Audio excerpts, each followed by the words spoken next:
are there any big unexpected expenses we've had that we've never could have seen without having done this? Hey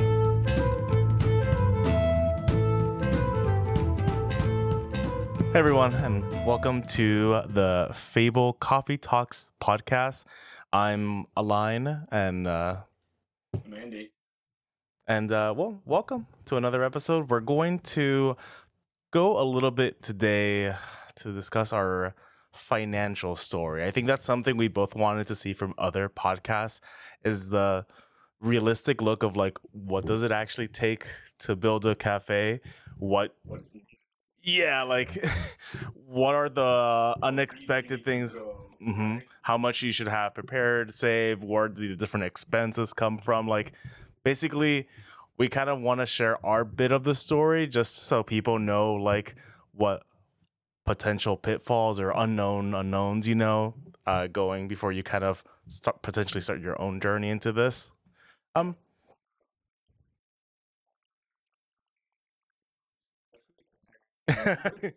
yes.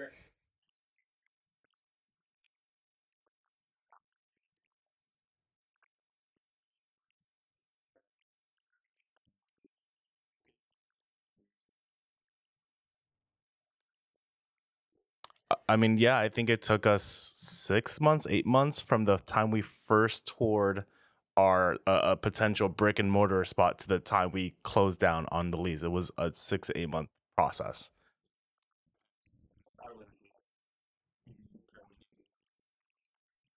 Yeah, You know,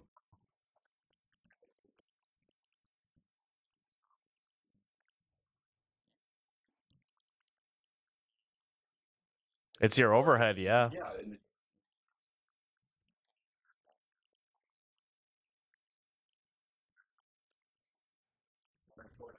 yeah. creation of the Number first, one, number one would be if you want it. what your business type is. Yeah, of course. If you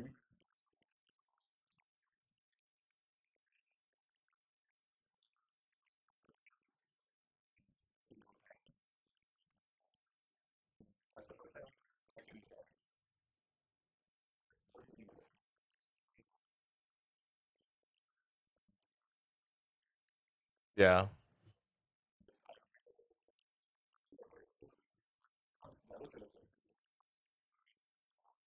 yeah.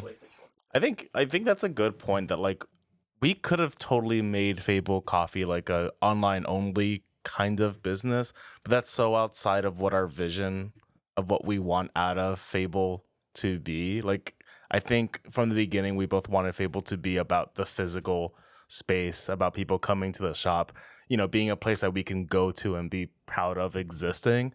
And like, yeah, we couldn't have just done that if we just did online sales or whatever. So from the beginning, we knew that we wanted to do have a brick and mortar spot, right? Especially for like the pastries, you needed a physical location in order to just bake. that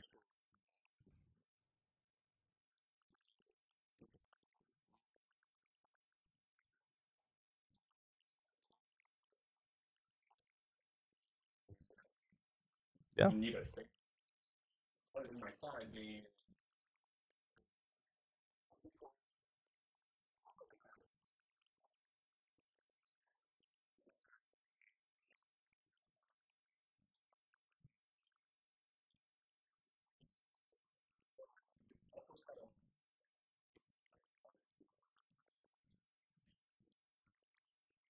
Yep.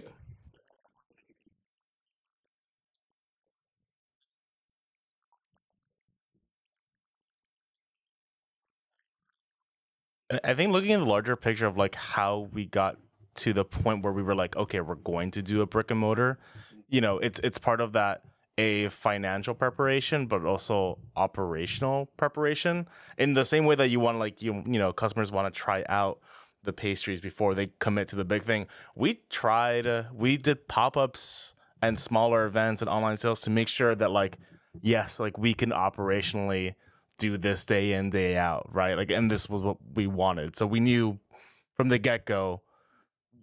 Yeah. Exactly. Yeah, that's a good way of putting it. I think if you're starting a business, is a good idea. Like, and you know, you need to go to a brick and mortar, and you're just a startup. Try to get to a proof of concept point. And for us, that was through catering, through pop up markets. Those things have generally lower barrier of entry, not zero barrier entry. You still have to go through a bunch of process and permitting just to become a mobile vendor. But for us, that was much lower than going straight to a brick and mortar. Yeah. What else do?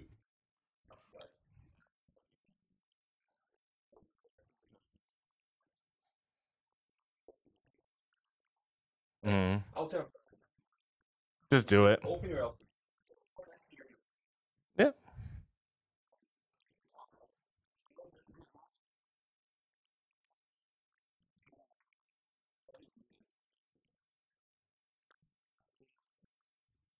Yeah, just go ask one of the vendors if you can't find the event organizers. But most of these events have like a Facebook or Instagram that you could just message like 10 of them. One of them guarantee you will get back to you because they want vendors, they want new people. And just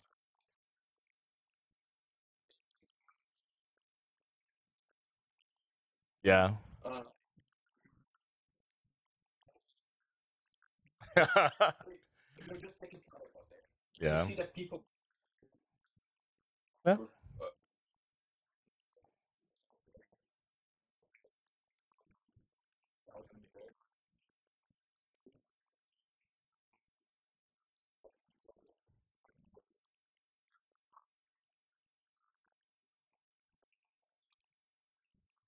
Yeah.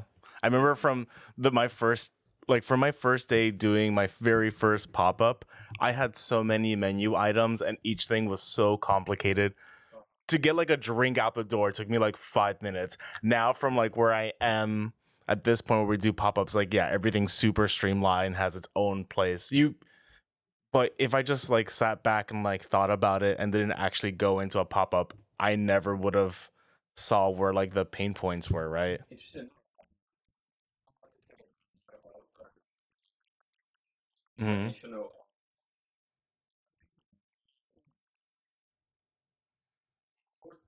Sometimes actually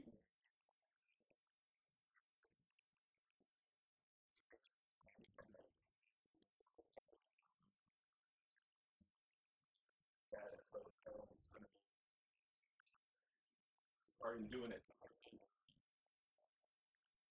Now Yeah. I have it so the act of doing it. Just do it. Yeah, just start. I mean, You think about we had to do it right. Yeah, from the so many beginning. permits. Yeah. Coming that and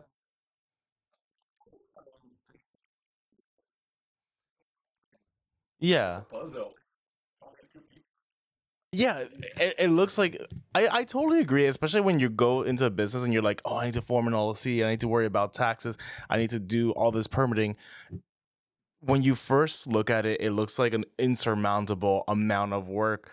But when you like really break it down, like just involves emailing a person, going through a process, going an LLC takes like 10-15 minutes, getting an federal EIN number, yeah, all these things like most will take you like a few hours. Food permitting is the hardest one to kind of figure out, but there are companies out there like yeah, your local caterers out there or like your local commissary will help you get that permit.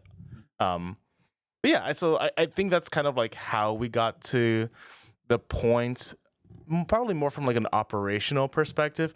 From the financial perspective, I think that we were, we've been for the 2 years we've been operating outside of the brick and mortar. We've been doing decent revenue, but I think not enough to really do the brick and mortar. But I'm a software engineer for people who don't know. That's my background. Like I had left my cushy software engineer job and this is what I want to do. And so I had a bunch of savings, honestly, and like investments I've made from before.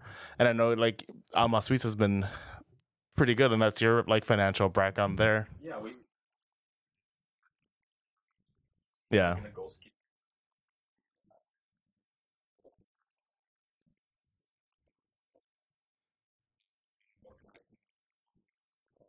Yep.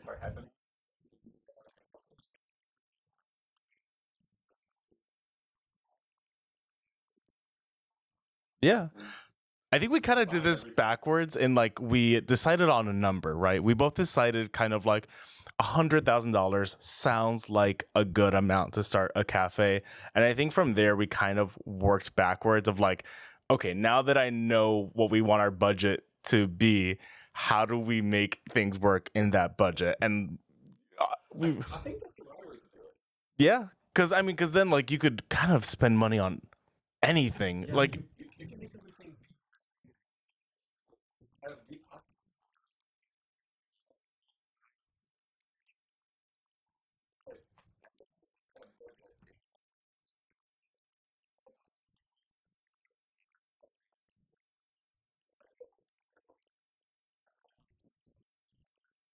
yeah,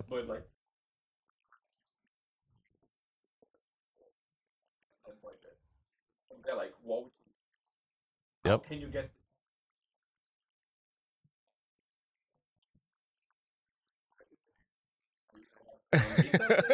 We'll get into the hiccups. Yes.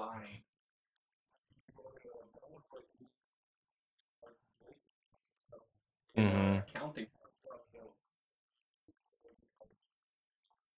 Get way out of scope. Yeah.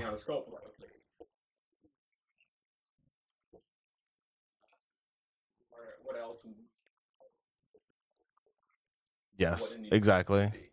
Yeah. I think it like part of the setting a budget teaches you is how to just start saying no to stuff and saying no to yourself. Like this rent payment is, I know this is the best place maybe, but this rent payment isn't going to justify the like revenue I think this place is going to make, or like the upfront cost is going to be gargantuan, right? It just enables you to get a clear picture of why you're saying no to things, and optimizing for the right thing. Yeah.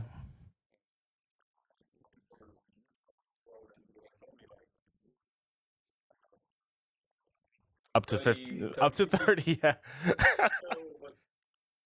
Right. Right.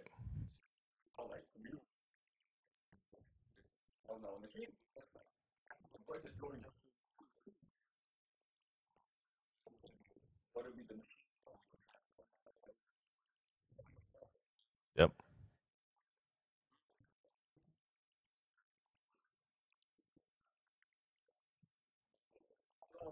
Yeah.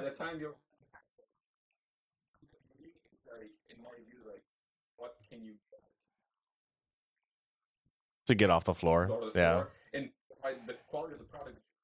Yep.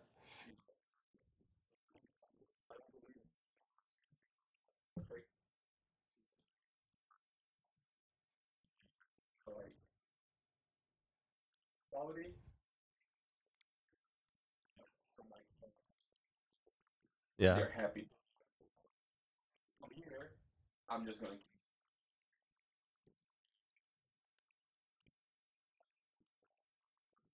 No. But I think one thing you find out like more and more is that like even if you get to like the 80% of like what you want, that is like already so much better than I think what you see in like chain stores and things like that. Like from that local craft perspective, us getting to like 80% of perfect is already creates such like an amazing product, right? Like the relation I'll make for in the coffee world is just like, yeah, we don't have like the super auto fancy machine, but we can train our baristas to grind, to dial it in, right? To do, distribute the coffee properly. Our choice of beans is something we're going to be spending more money in than a lot of other coffee shops do, just because beans really make the coffee, that's most of where the flavor comes from. The machine just helps you achieve a certain level of consistency, right? And so yeah, I mean that's why I think on our budget we have like 15,000 for our budgeted for the espresso machine, which I think is, especially if we can find a used one that doesn't have too many years on it, like that is not an unreasonable number.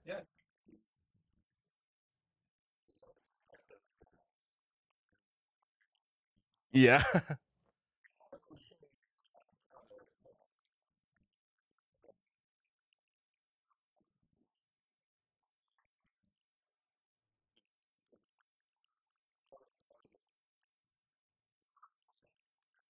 Yeah. Yeah. Fresh ingredients really help. Like it's astounding how much people are used to not having things like fresh coffee or freshly made, you know, fresh eggs, things not frozen, right? Like just getting to that point where you just spend a little bit more money on fresh ingredients and have that goodness coming in. Like, yeah, you're going to get a great product out of that. Yeah, that's our philosophy.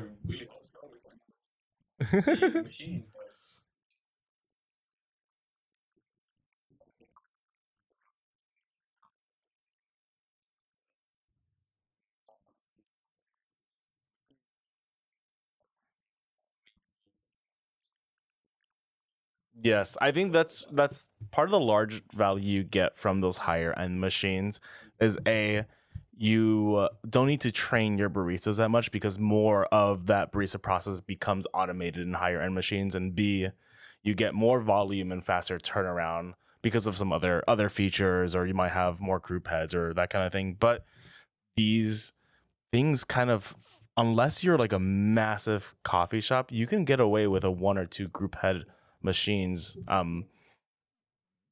There's only like a really certain core set of features that you need. Yeah.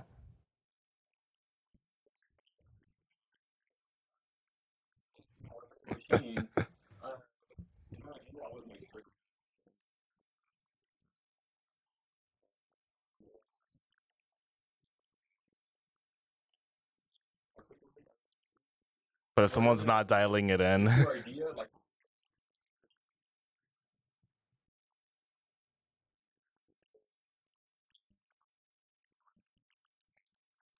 yeah, yeah. But I mean, ultimately, like I think that's probably what makes the best product is having someone behind the process that really just cares. And because we're so involved in the process of making our product, we obviously have a lot of love for it. But that's, I think, part of the essential thing of our training is going to be instilling that passion and love of like, yes, like you should be dialing it in, you should be trying it out and making sure that like you love what you're making. So going to other parts of the budget, I know that I think for our total equipment budget, I think we've estimated around 30 to 30K. Yeah. Yeah, we literally have a spreadsheet of every single equipment. Um our process was kind of like, let's go online and it's fine like the ceiling for what we're going to spend, right? Like this is the model. If we got like the best one of the category we need, this is how much we think we're gonna spend on it. And then our process has been, we're keeping an ear to the ground for like commercial estate sales, Facebook Marketplace, funnily enough, because it's being scrappy, right? And just like as long as it meets the specs that we need, we kind of jump on it, right? Yes.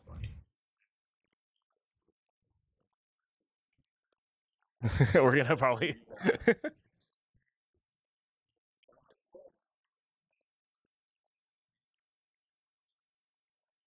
yeah. Yeah. Just waiting to go.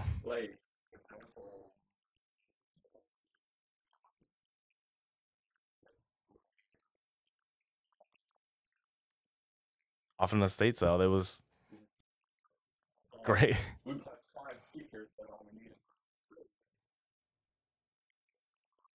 Just one. Yeah, total. Yeah, it was great. I'm excited for them. Yeah, I think that sounds so good.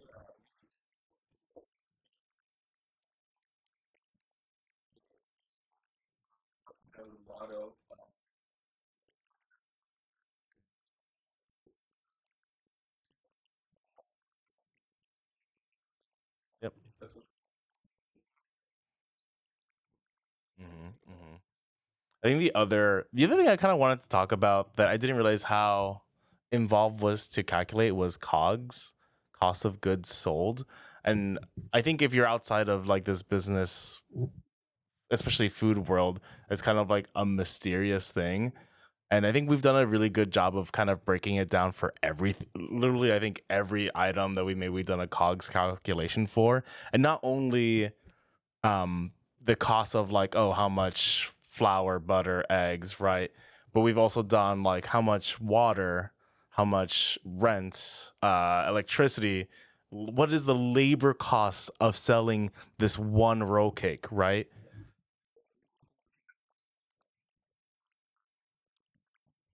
My whole family.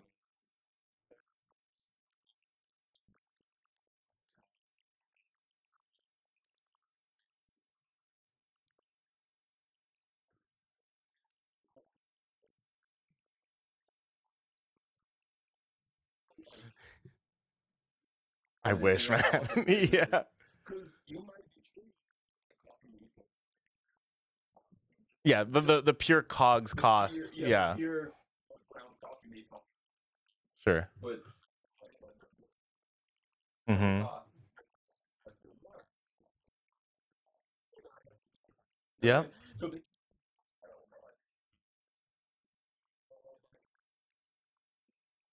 yeah, any other. yeah. No, I mean, I think like a good number for most businesses out there, you're gonna be in the 15 to 25% like making profit off your product range. And if you sit down, just spend like an hour or two like running these calculations for anything that you're making, you'll see you're probably close. And if you're beating that, I mean that's great, You right? can find These good calculators. food coffee.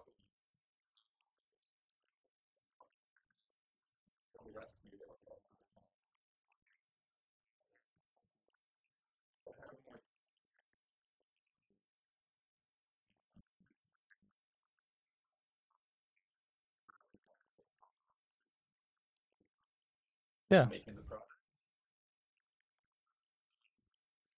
profit margin is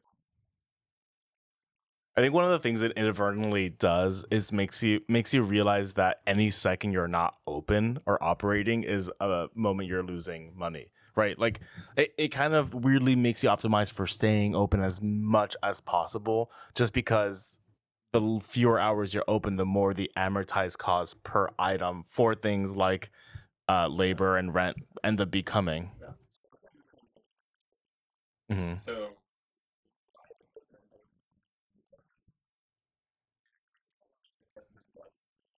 Like On the street, running, yeah. running, Hmm. having them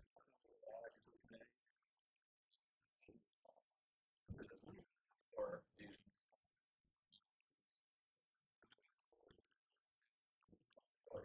Yes, and that, so you gotta. yeah, So that's why people call it like yeah. a minute. But But it's not hard to calculate the nope. break even point. Like you can do that number and be like, okay, if I can get at least like a number of customers in the door, it's worth it for me to be open another hour or two, Yeah. right?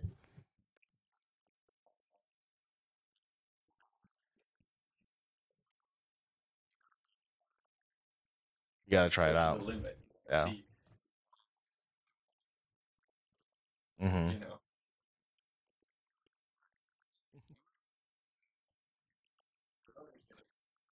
Yeah. until you can. Then Yes. you go.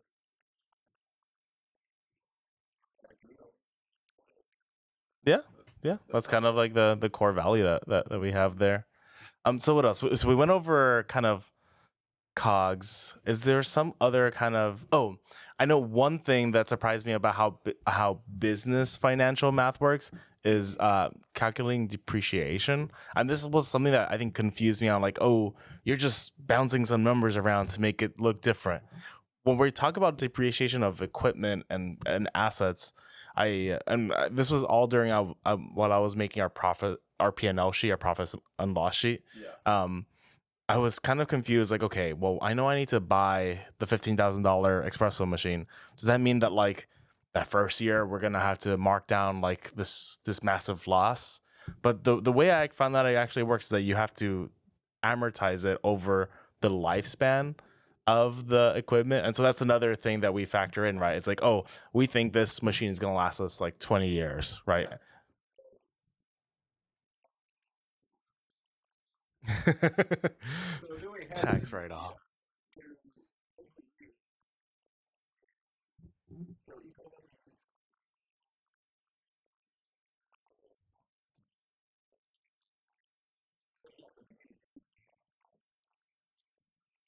The capital, That's yeah. yeah, that's another. So, but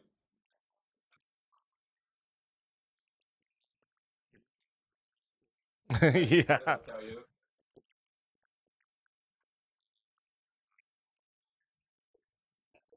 that's how we're able to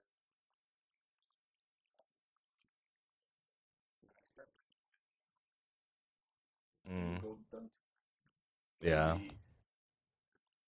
Yeah. that's Well, how I think that's kind of the takeaway, especially if you're doing from the planning side. Like you can calculate, is this investment gonna make returns, right? Because I know the lifespan. Most commercial equipment will tell you what the expected lifespan of that equipment is, or you could probably find it online through a quick search.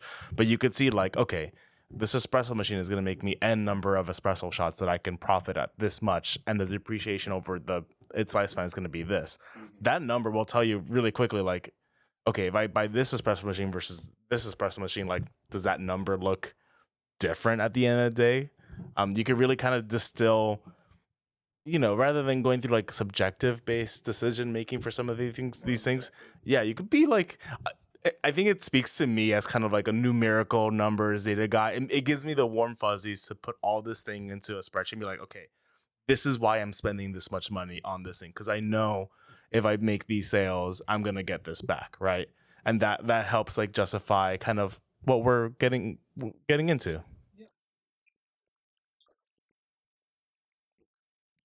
Yeah,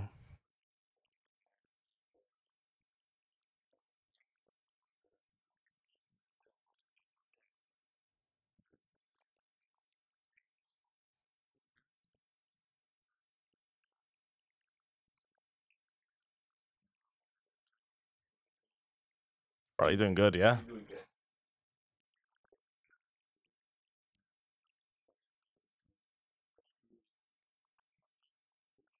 You yeah. gotta pay yourself If for you're employees, totally hands off, yeah, hands off.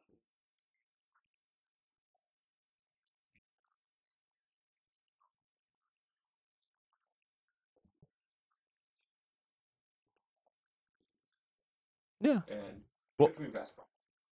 yes. Uh, Well, I think that's one of the things we talked about setting up for ourselves is if one of us works, as a barista or a baker, we're going to just pay ourselves what it is for that role. We're not going to pay ourselves more for doing that job, because then it kind of like it's on the books that like we're already paying out that wage for that job. We just happen to be the ones doing it. But that I think is designed to avoid us falling into the trap of doing the work all the time, right? We want to kind of think about the business. I mean, I definitely want to have moments where I go into the coffee shop, go for a couple, like, for a few shifts and make coffee and talk to people.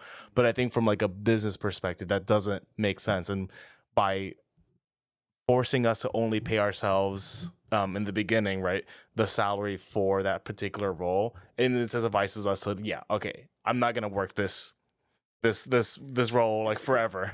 as a business owner, you go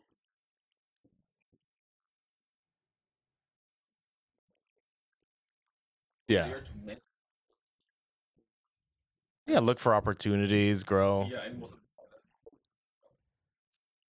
you gotta be paid for that. So you Yes. gotta find salary that. Well, if you do that, what you gotta tell yourself.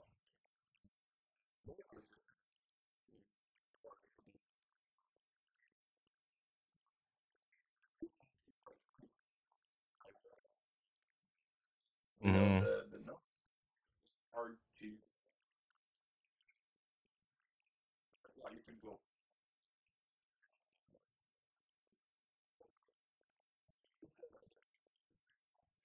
What the what a medium and Yeah. that's how much. Yeah. And then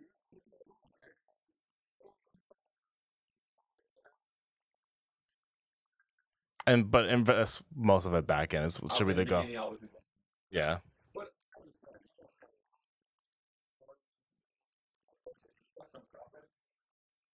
off the profit. Yeah. 80%.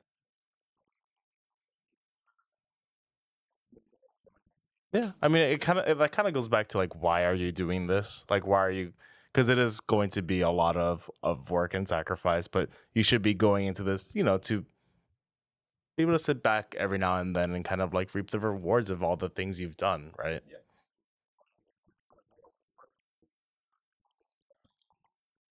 Yeah, Everything goes back. Comes to, yeah. you know. It definitely is. I think everyone going into business that we've talked to, especially, has a very different story. And I think, especially if you're out there like looking at the YouTube videos or like success stories, like everyone has a different network. Everyone has like their own standard of living or the things, their skills.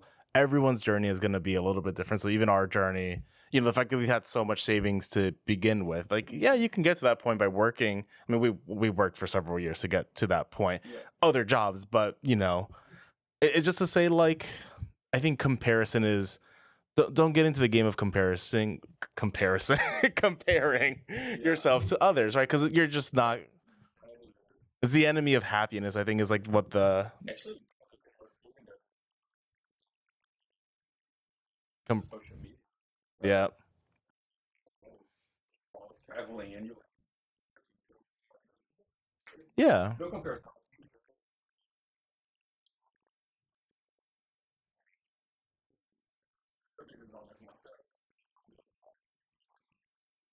Right.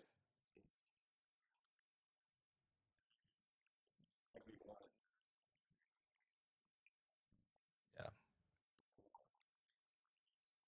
No, and that's okay. I mean, there's a lot of value in having like a secure paycheck, right? I think this is, for me personally, is one of the biggest risks I've taken in my life, but I'm excited about it. Yeah, and at the end, it's all about happiness. Yeah.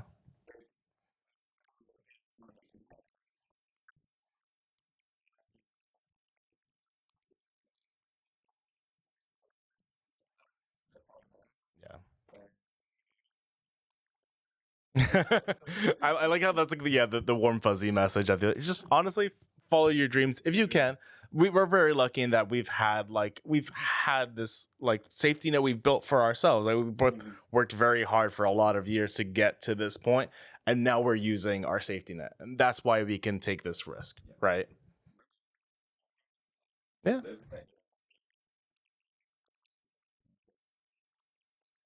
yeah, Go, you.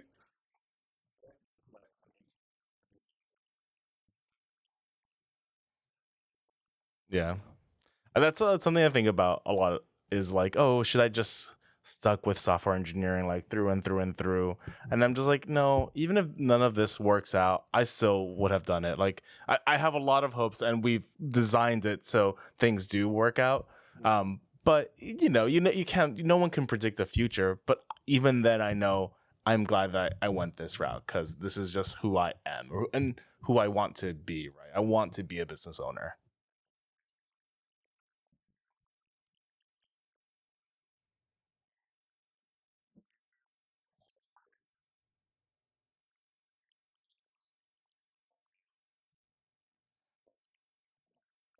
Yep.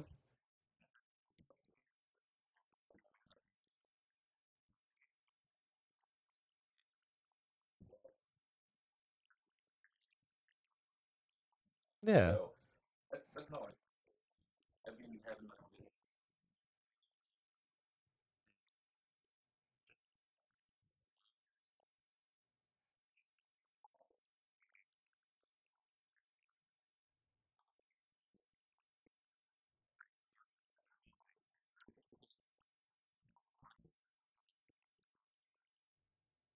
0 proof of concept. Yeah.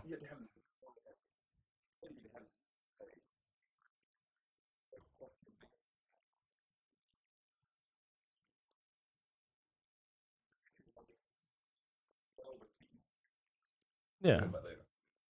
Like one of the things I wanted to figure out is like, are there any big unexpected expenses we've had that we've never could have seen without having done this? Yeah. And Architect, permitting, lawyer. I I think those are our biggest three. Yeah, backstage, backstage. Yeah.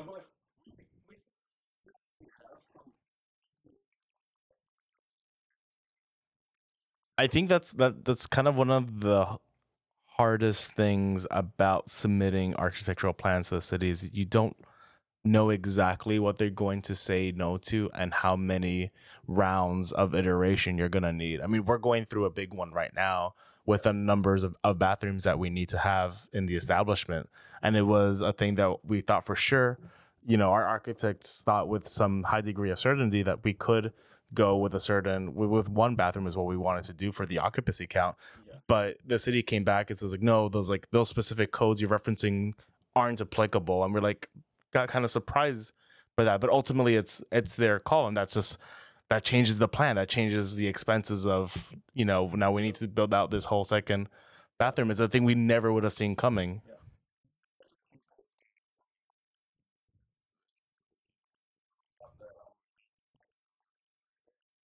Mm. Yeah,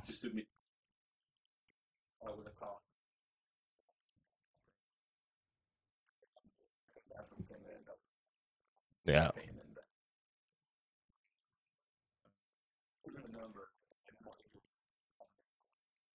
yeah, roughly.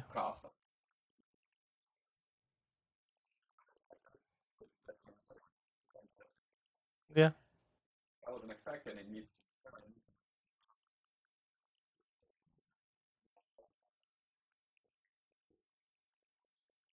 Well, one of the ways we're actually concretely doing that is we are doing our interior modeling in two phases, right? The initial phase, which is, what all the startup cost is going to be. That's going to be the things that are essential to have: floors, walls, certain lighting fixtures, stuff like that. But then we also have a phase two plan where it's like, okay, we have this certain set of seating, but once we have revenue and enough capital built back in, well, now we can go and get custom booths made and it'll look nice. Or we can get this other tier of lighting fixture that we want done. And so we've done a lot of work to kind of separate, like, okay, what needs to be phase one cost versus a phase two cost. Yeah.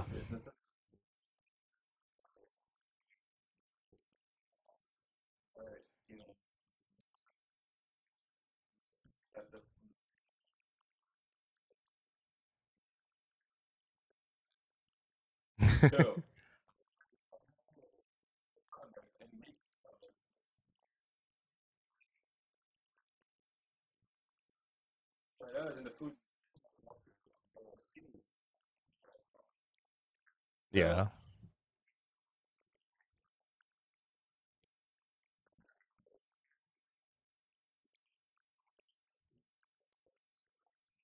To bring people in, yeah. I, I think seating and occupancy is one of those strange things where, if you really think about it, the most optimal seating is zero seating. People just buy the coffee, go out the door, and the next customer comes in, right? But that's if you're looking at pure numbers. But in practice, like, yeah, exactly. You have zero seating to worry about. But that's not like what this space is about, right? Like we want people to stay. And financially we justify that by saying, "Oh, like the number of ticket sales will increase because you'll get a recurring customer within the same period." And which is true to some extent, but really like we're kind of investing in the one of the features of our shop is that people can just come in. That becomes part of the marketing. That becomes part of the draw. It doesn't feed directly into the per unit like profit, right? It's kind of like an expense we want to take on because I think it's creates the product that we want, which is the cafe. Yes.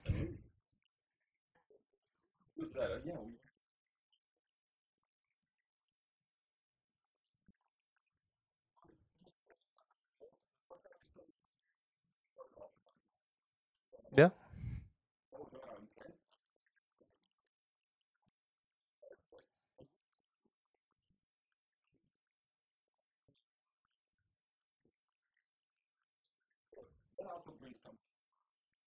Yeah. Yeah. Of course.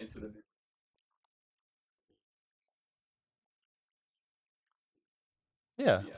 I think like that kind of in like a real world decision making kind of context, like we had the ability to drastically reduce our occupants number because if we were restricted to one bathroom, it would have gone like 20 or less, right? And at that point, we were targeting around like 45 total occupants, and we could have drastically redesigned everything so it's just like all back of house, all production and very little seating. But we're like, no, like it's a cafe, like we want tables, we want booths, we want events, and so yeah, like let's do that goes back to our values. It makes sense that we wanted to put more into that second bathroom so we can still have the occupancy we want. And now we're kind of like we're not worried now about getting that the outside seating area. Like that's going to be no problem now. We were concerned about that coming into our occupancy number, but now because we have the two, it's yeah, it'll be fun. Like we could have outdoor seating that's going to be not well, theoretically it won't be an issue with permitting later. We'll see.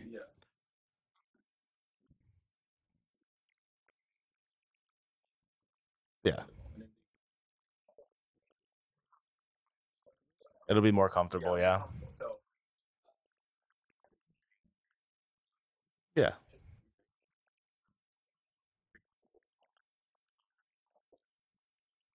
It's a very similar. Yeah. Yeah, we lost one table. And things got shifted around plus the table, but yeah.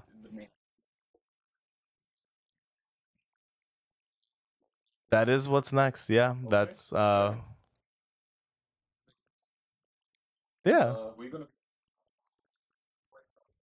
Yep.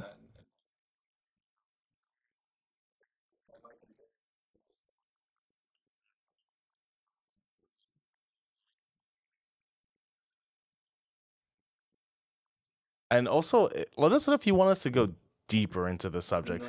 I think we kind of touched on certain numbers, kind of gave a broad stroke. It's hard to know like what is interesting and what is just minutia of details and numbers and stuff. But if you want us to go deeper or have questions about like, oh, how you get started and like what does our P&L sheet look like? How did we calculate that, right? Like, yeah, feel free to reach out and comment. We're very happy to share the resources that we've come across.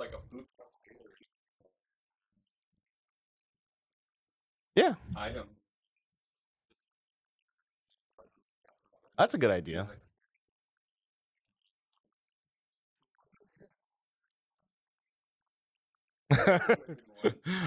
We could share that. It'll make it very clear why we're hitting the price targets we're trying to hit.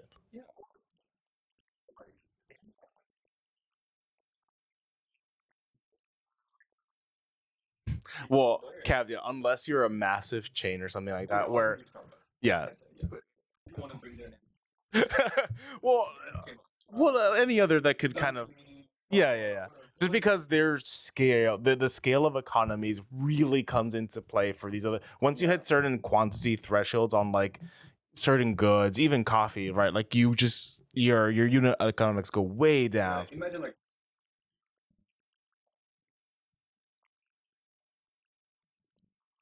Yeah. I'm sure their overhead increases in other areas. Right now they have more managers and stuff like that. But right, exactly.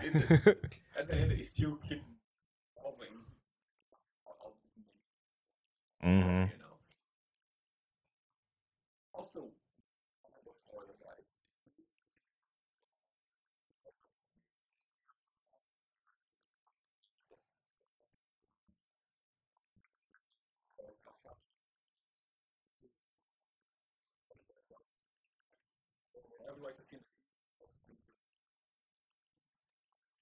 Yeah, I think that's probably going to be a good idea for an upcoming episode. Let's talk more about the city and gaming and that kind of thing. Yeah.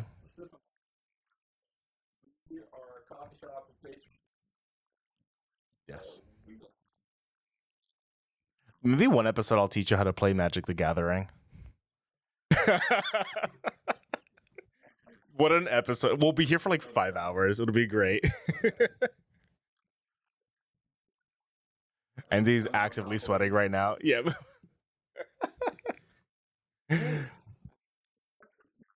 Yeah.